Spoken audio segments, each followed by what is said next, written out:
So what happens if your appraisal does not come in at value? When I say value, I mean it does not come in at the agreed upon purchase price.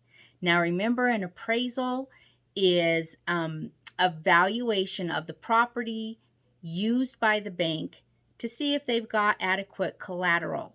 Now the bank is not going to lend money on something that is not good collateral. So for instance, you're purchasing a property for $300,000. The appraisal comes in for $290,000.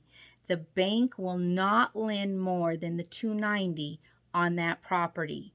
So there's about 5 things that you can do if you are in this situation. Now, of course, first you'll have a little panic attack. That's okay. But hopefully you have a good agent that will help talk you down and then give you the 5 options. First of all, faced with the low appraisal, the seller can say, look, I know it's low. I'll go ahead and reduce my price, in our example here, to the $290,000. So that's a win-win for all, and the contract continues. Second, you can negotiate that you will split the difference. So there's a $10,000 gap in the appraised value. The seller will lower their price by $5,000, and then the buyer will bring an additional $5,000 to closing to make the deal go through.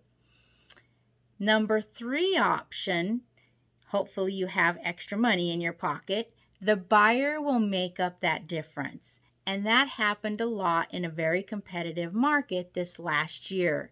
Buyers were bringing that additional funds to closing so they could secure the home. Now, if none of those work, you can also challenge the appraisal. Now, this gets a little sticky and you need to have your documentation. Your agent will help you with the comparables. But perhaps you got an appraiser that doesn't work in the area very often, and perhaps they just missed something. So you provide that documentation, they'll reconsider it. That does not mean that they're going to change the value. That just means you're asking them to take a second look. Now remember, if the value's not there, the bank cannot lend on the purchase price.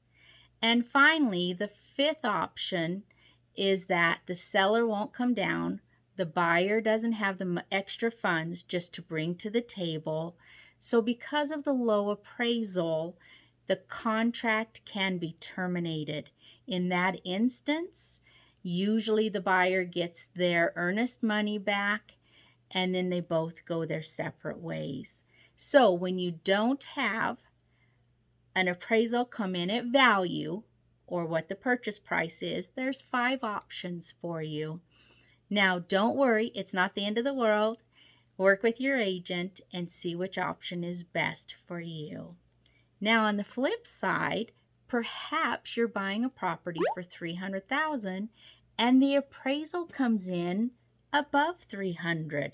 So let's say it comes in at $310,000. Can the seller come back and increase their price? No. And the reason why is they usually don't know what the appraisal is unless it comes back low. So if it comes back high, that's in the buyer's favor, and we call that instant equity because you're getting more value than what you're paying for. So that is always a good deal. That won't cause you any tears like the low appraisal will. I hope this helps. If you have any other questions you'd like me to go over, please send me a message and I'll be happy to do so. Happy house hunting, and we'll talk to you soon.